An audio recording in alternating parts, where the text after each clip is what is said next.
Welcome to Digital to Foot Traffic. I am Kevin Shi. And I am Scott Jensen. We are digital marketers with massive experience in running brick and mortar stores. Join us each episode as we explore the latest digital marketing trends and uncover strategies from the best in the industry. Hello, I'm your host, Kevin Shi. Today we have a very special guest, Daniel Lowe from GoGoChart. Hi, Daniel. Hello. Originally, we did a recording already, but I was quite inexperienced, so we have to do it over. So some of our conversations seems like pretty rehearsed. Please bear with us. The reason why I want to interview Daniel was I was very impressed because coming from a digital marketing, I wouldn't say background, but experienced person with my own company, app is picking up a lot, and there's a huge demand for app promotion or app, people who knows how to get your app out there because there's so many apps there. And you're one of the very few companies in Hong Kong that does app promotions and app listings and app usage company in Hong Kong. Can you explain a bit about your company, please? Sure. So thank you for having me again, Kevin. I appreciate it. Yeah. To give you a quick intro about GoGoChart. So we founded in 2015, actually. What we specialize in is mobile app marketing. So we literally help apps all over the world to promote, gain traction, exposure, and drive user to download. So user acquisitions and help them to monetize. We help businesses to make money for their apps. Okay, that's very important because how's the world trend? More and more people using apps as their website now. Is it more important to use apps? But I think this is very contradictory. A lot of small business, they don't really need an app, just like a mobile page would do. What's your view on that? I agree, actually. So when we say apps, we also help mobile apps as well. So mobile web apps, as well as just website, actually. What would have been a distinguished factor, the difference between a desktop website and mobile site? When people are browsing, in 2019 now, there's way more than 70%. Probably, I think from the last time I looked at Google stats, it's over 75% people are now browsing, spending way more time on the handset, smartphone, browsing. Shopping, even on just apps as well, or utility apps or social. So 70% is mobile first. Yeah, and then the rest. Actually, why would you use a laptop? No disrespect to laptop. I have a laptop myself. I use it all the time. It's for work. It's for business. But if you're not working, you're on your phone. But if you were to ask like a web design company to do a website for you, and they start off by showing you a desktop version, wouldn't that shows you a bit of an incompetency of that web design company, right? A lot of them do that, right? They start with a desktop version first, and then they try to migrate that desktop version to a mobile version. But you should do it the other way around, right?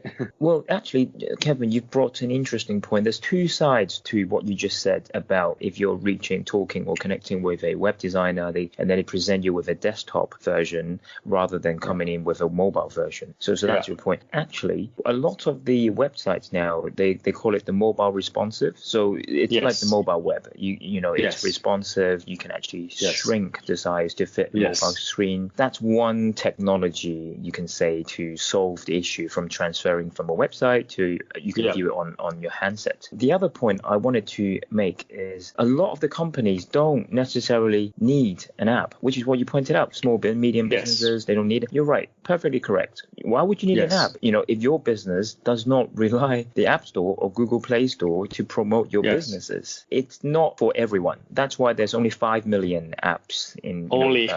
What's the charge? Google mandatory takes 70% across anything you do on the app. They take 30%. Both of them take 30% of the revenue. So, for example, if you made $100 from the App Store or Google Play Store, the store would take 30% as their platform fees, supporting fees, or whatever fees that they take it from the revenue. Wow. Okay. So tell me about how you started this company. It's very interesting, and congratulations to your success. I know a lot of entrepreneurs in Hong Kong, but your story is quite unique and it's very encouraging. I mean, you had different startups, both success and failures, and it seems like you just keep on pivoting and changing until you became successful. Yeah, thank you. So actually, I started GoGoChart before 2015. We didn't really use GoGoChart as a brand. We just used a Sanzai, just some sort of a brand without brand, basically. No name. We couldn't afford a website. We couldn't afford anything, actually. Back then we were quite broke. We failed a couple of times. We tried. But your very first business is not that, right? Your first business was actually like selling something with a physical store, right? Yeah, we had a mobile accessory shop, actually. Okay. Okay. That was your very first business. Yeah. Okay. And we were going to Shenzhen, getting stocks back and reselling them in Hong Kong. Okay. But that didn't work out after 4 months. Okay.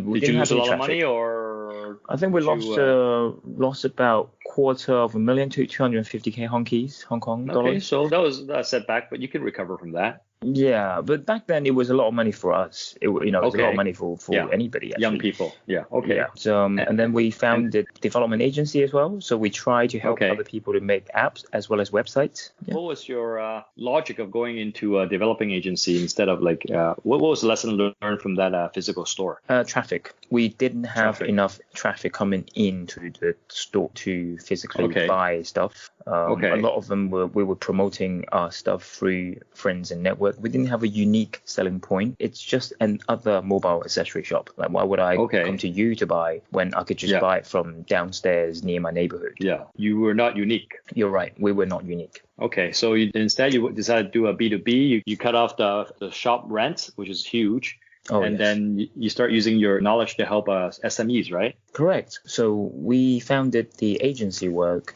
for developing the websites and apps, and also backend and subsystems as well. That actually went for nearly 3 years, actually, in 2.5 years. Okay. To be honest, it was a good business, but it was making money as well in a way, but it was very slow. My heart goes out to anybody out there right now who's actually helping others to build websites and apps. If they're having a good client base and partners, and they're growing very solidly and organically healthy, then I respect them. But the problem that we had was that some of our clients, not all of them, but some of them, they would prolong the process of a single business transaction. For example, I'll give you an example, Kevin. Okay.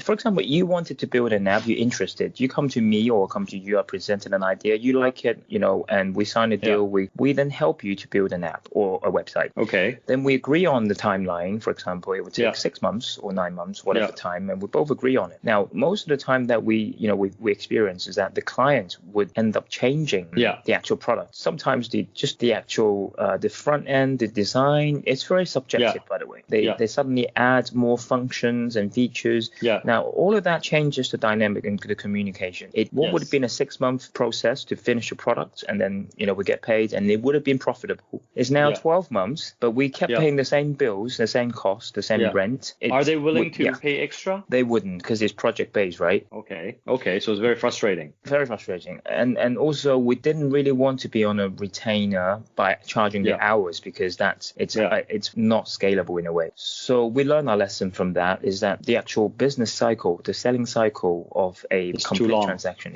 is way too long, and it's too dynamic. It's not one of those product is finished, you buy it and then you maintain it. It's not that. It's very subjective. So we pivoted away from that. Oh yes, you're right. Renovating your home, And then by the time you finish, probably one of your guys got discouraged and he leaves, and then you have to find some other guy to replace him, and then right. It's a constant game of pleasing the customer and finding somebody, right? You're always caught in the middle. It's too tiring, and it's wearing everybody down. We're not really making that much money. Actually, in fact, sometimes we're barely making or even breaking even. So we then found a niche by promoting, instead of making apps, we were promoting apps. Okay. And that's the niche. Was that your idea? Was that your partner's idea? Actually, it was a suggestion from a client. Okay. It was a suggestion from a client, from a friend, and then client, I suppose you can call it. Yeah. Okay. He just suggested, because we were struggling actually in the agency. We were just tired and struggling in a way where it's just forever. It's just not going anywhere. And then we met with our friends, and one night we were just chatting, and he suddenly said, well, you're pretty good at the App Store algorithm. Why don't you think about promoting apps, like perhaps boosting the apps to the top of the charts maybe. How did you learn that? You learned that because part of your development business, that was part of the skill set that you had to learn? I wouldn't say we had to learn it. We were being very explorative. We were trying to explore all channels, because we had limited resources, so we just have to test and kept probing. I suppose we were just probing. Okay. And you found out some unique things that you can do to go up the ranking and get more downloads. Correct. There's many things that will affect the ranking, but back then it was purely just installs. So we were very good at buying incentivized or non-incent installs, or from offer wars or from different affiliates or different partners or all kinds of channels. So we realized actually you can just buy really, really cheap traffic. Okay. You know, the traffics may not mean anything, by the way, back then. And it's irrelevant today anyway. But back in 2014, 2015, 2016, you just buy the cheap traffics to get to the top ranking, and then the organic exposure will give you the high quality traffics. So one of the technique is to buy cheap traffic to get the high ranking, and once you get in the high ranking, you do? You get the high quality traffic from there. Yeah, because when you're number one, when you're there, you don't have to pay for the cheap traffic anymore once you're up there. You're right, you don't. The whole purpose of buying the inexpensive traffic, I call it, so that you get to the top ranking. When you're up in the top ranking, your exposure will become massive because there's only one number one in the ranking. There's only one position being number one, and when you're top, especially back in a couple of years ago, users are not as sensitive, not that sophisticated.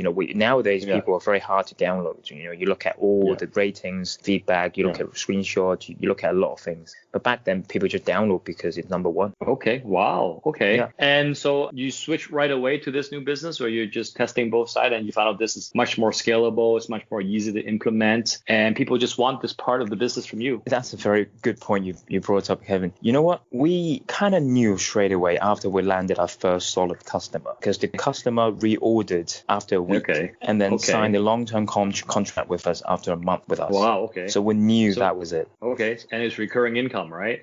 Oh yeah, 100%. By the way, the client is still our top client to date. Wow. Okay. So I guess going on, there's still things you need to do, but the workload is much less than the development cost. So there's recurring income, customers are happy, and it's scalable. Yes. We also face different challenges in this field of the business. It's just different challenges. It's not development agencies or development house. It's more like a marketing hub, especially when, and also our own tech. When you're also partnering with other companies. I'll give you some of the challenges. For example, the App Store and the Google Play Store, they change their algorithm whenever they want and whenever they feel like it. They normally change a couple of times a year. So whenever they change the algorithm, things would be different for us. Everybody. 100%. So when our clients, for example, we have some long-term campaigns with them, but suddenly the Google Play Store and the App Store, they change the algorithm. So it means that the campaigns that we're executing may no longer be as effective as what we've agreed with the client or the expectation at least. So then we had to immediately work over time just to make sure we get updated on the new algorithm and then implement update the new strategy, and then just to ensure smooth operation. Okay. Wow. I mean, that's the problem with having, that's why I agree with you. If you don't need an app, don't get an app. You don't have to give them 30% of your money. You don't have to keep on upgrading. You need to be constantly changing your app just to adjust to the algorithm, right? Versus if you have a mobile site, it's pretty stable, and then you can just keep it on there forever if you don't mind being a bit old-fashioned, right? No, that's not old-fashioned. That's actually very solid. You're right. I mean, if you have strong SEO, I would also recommend implementing maybe some Google ads, Facebook ads, Instagram ads, some KOL maybe. It's good enough. If you're selling, say, I don't know, a box of trainers or shoes or whatever product you're selling, that is a good enough platform, plenty for you to grow your business. Okay. You don't really need an app to sell shoes. So before the podcast, you're just saying, this GoGoChart has been quite successful to date. You guys right now has a few offices around the world, and you guys have very few certified app promoters in Google, right? Can you explain how far you've come? Yeah, sure. So we are definitely the first guys in Hong Kong, probably the first in Asia, by the way, to be certified by Apple for this Apple Search Ads. We've been doing it for over 2.5 years, 2 years and 3 months now, 2 years, maybe 2 years and a half. There's not too many competition in Hong Kong, right? Not many people know how to do it. Wow. Actually, the logic is not that different, I would say, compared to maybe Google Ads and AdWords, or maybe even Facebook. It's, it's bidding, it's campaign structure. All of the logic are similar in a way. You're bidding, you're getting traffic. However, we have a lot longer experience. I'll give you an example. Apple has just opened up Hong Kong as a geo, they call it, the country, the place you can actually place ads. A couple of months ago, maybe 3 months or 2 months ago, Hong Kong started to have ads for Apple. way beyond. This was in 2019. So starting from 2017 early, we already started working with Apple from the US and UK, Europe, and expanding into Asia, and then now this year with Hong Kong as well. So we're extremely familiar with the platform, the algorithm. We're even very close with Apple themselves from the US and UK. So you know what the changes are coming ahead of most of your competitions. I can't really tell you that for sure, but we have some inside info, yes, but that it doesn't really give us a quick. So for example, we may know things a week before the public, like a week, maybe a couple of days. We may, but that doesn't really give us a super edge, like a really sharp edge. What actually makes us stands out uniquely, I suppose, is that Apple is working directly with us. Wow. Okay. But they will assign other competitions like other people. They won't make you the only guys around Hong Kong doing this, right? Of course, I would say so. But I think we're pretty good with them so far. Yeah, we're pretty good with them. Okay. It's just because we actually have common interests and common goal. You guys want to make the app more experienced, huh? We drive better quality traffic, and which is what Apple's after. Wow. Okay. Yes, because then there's more people. Retention rate is a win-win for everybody. And they make more money. It's funny how you told me when you first made your first pot of gold, you and your partner decided to split some money and you guys bought a house, right? That's very unique in Hong Kong, because especially if you have a girlfriend or a wife and all that, because property prices are so expensive in Hong Kong.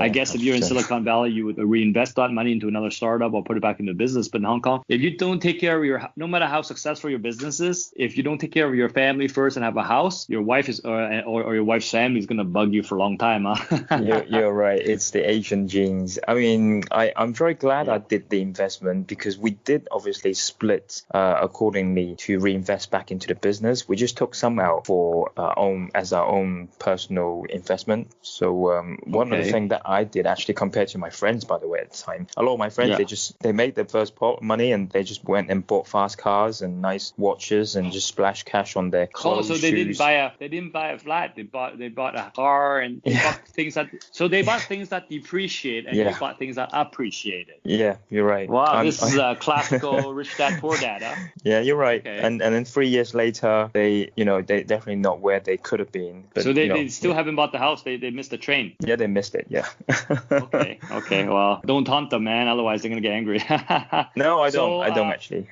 What are some of the tips and techniques that you have for our listeners to get improved ranking for their apps or more downloads? Something that they can do easily. Right. So there are plenty of resources online. So one of the things that I always say to my friends who come to me for advice, I would say, or opinion, is that if you want something for free or cheap, you have to trade your time. So right now, if you're a startup, then you have to invest your time to go online and just do plenty of research. And there are plenty of them online to do it. A lot of forums, a lot of community, you can go online. And one of the things I would say is to learn ASO, App Store Optimization. Learn it. Is that different from SEO, or how different it is? The concept is similar. It drives better quality, optimizes your site, your app, so to speak. So you kind of achieve a higher ranking as well. But it's not just ranking anymore. It also improves your conversion, conversion rate, which means, for example, if you gained 1 million install today, but you have zero conversion, meaning that you pay conversion. Mean people downloading is a conversion, or that's not a conversion? Downloading is a conversion. Yeah, download is a conversion, yes. But then there's also other things. For example, the jargons, I would share some in the industry. We'll call it CPI, so cost per install. It's a very common one in our industry. CPI, everybody talks about CPI, cost per install.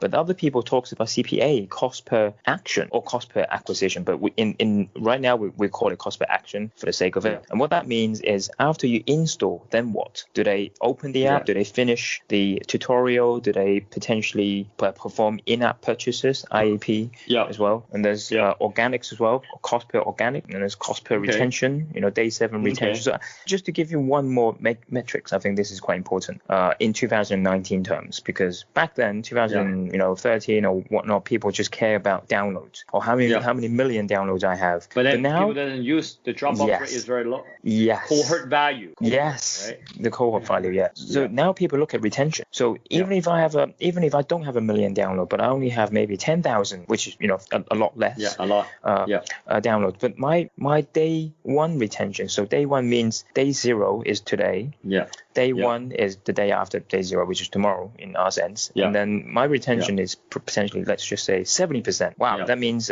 7,000 of the people came back from 10,000 who downloaded yesterday. That's amazing, by the way. 70% is pretty damn good. Doesn't the nature of your app has to do something with it? Like if it's a game or if something they use frequently, then of course they come back. But if it's like an information app or something that people just look at it once, I think the nature of it matters, but are there some tricks that makes people come back as well? So first, to answer your first part, yes, you're correct, Kevin. The nature of the app does matter largely on, in terms of on the retention. So if you're just a one-time app, then you won't get that much retention. But if you're a game or a dating app or a finance app or investment app, then yes, you would want your customers to come back because so the only reason why gaming companies are making so much money is because they're taking every one of our time daily. We invest our time to play games. Yes. Every day we spend, half an hour.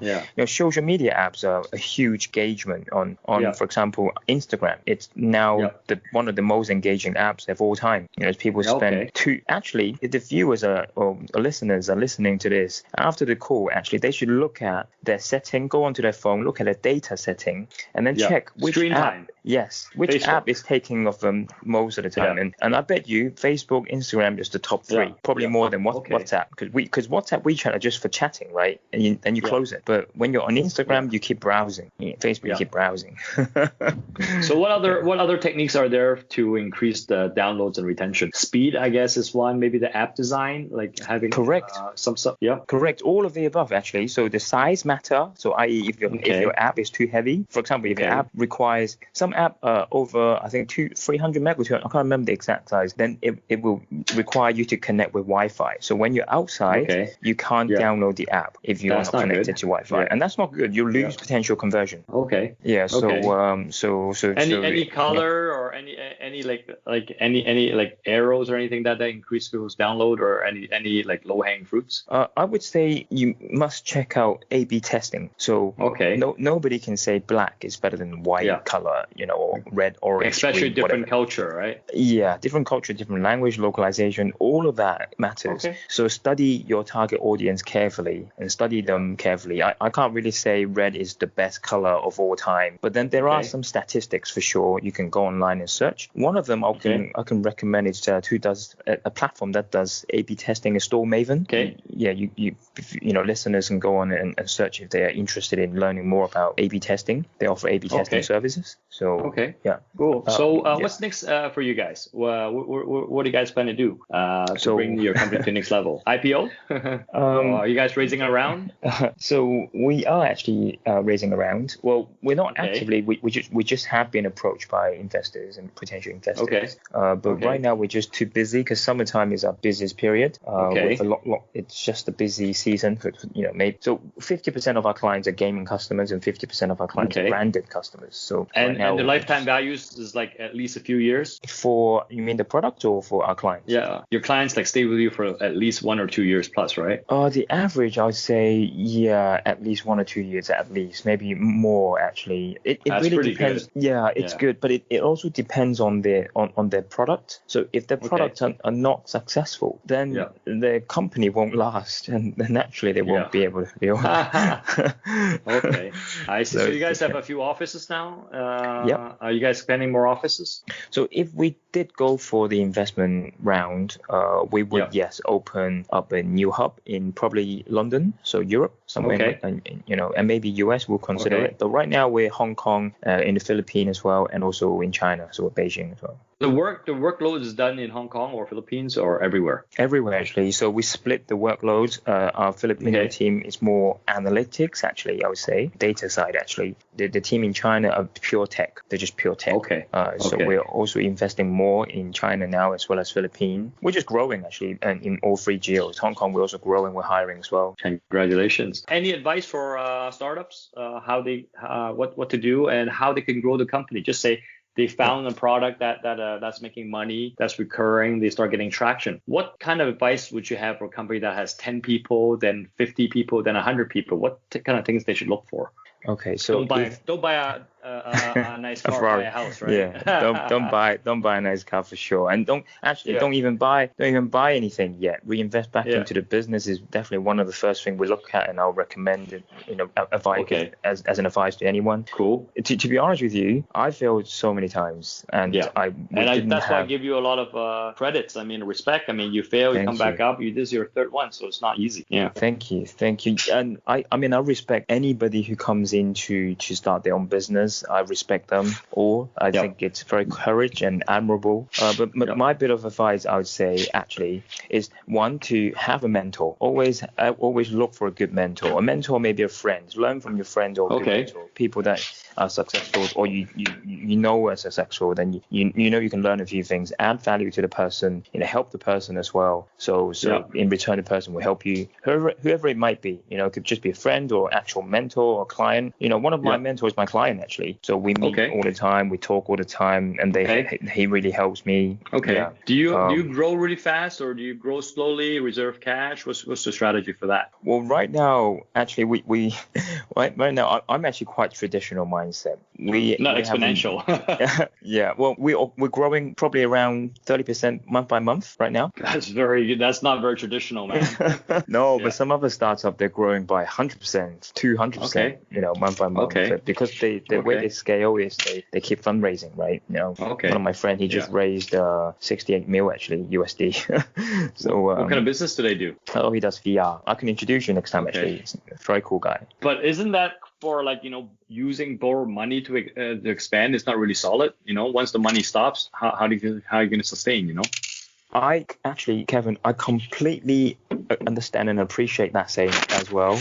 To me, is if you can't grow your business, if you can't make money without other people's money, so if you can't grow by yourself, then you can't have a problem. But then there are loads of startups, you and I both know, are not profit making. They can't even cover the cost, yet alone making profit. I know a few of those very big names. They just get kickbacks from consultant fees and the garbage men. So that's how they make money, right? So for GoGoChart, we made money from day one. When we met the first client, we knew it was an instant thing that we knew was going to work. So I agree with you. Yeah. Don't raise money for the sake of raising money. Have a business model that makes money first, and then just use the raise money to expedite that. But don't raise money and then just expand your losses. Doesn't make sense. I completely agree with you, Kevin. Go and find your client. Go and find your client who will pay for your service or your product. Stop wasting your time. That's probably it's actually probably not the best advice from me if I tell people to not to go fundraising. But if I was to do it all over again, still I would go and find my first client for fee payment. Exactly. Well, it's been nice talking to you. Wish you the best. Keep in touch. And then hope we can interview you again when you're like 10 times the size. Thank you very much, Kevin. So how can my listeners contact you if they have an app that wants to do some promotion? I heard you just don't do downloads. You do download, you do conversion, you do retention rates, everything app related, right? We also do paid search. So we help a lot of businesses, a lot of branded customers, actually quite big, even banks actually, to help them to manage their paid search ads. So Facebook ads, Google ads, for their search ads. For their apps. For their websites and apps as well. Okay. So you have agency as well. Yes. And also we work with many KOLs, so influencers. Okay. So that also. So they can find us. Yes. Well, how can they find you? Can you leave contact? Yeah, they can find me on so our website is GoGoChart, GoGoChart.com, or they can find me on LinkedIn, Daniel Low, GoGoChart, or they can use Facebook to message us. Just GoGoChart and then message, and somebody will follow up. So either way, they'll be able to find us. Okay, I wish you the best, and then I'll hear from you again. Thank you, Daniel. Thank you, Kevin. Appreciate it. Thank you. Thank you for listening to Digital to Foot Traffic. Join our mailing list at digitaltofoottraffic.com for more of our digital insights and strategies. Leave us a review on iTunes or your favorite Android apps and subscribe so we'll show you the second we launch a new episode.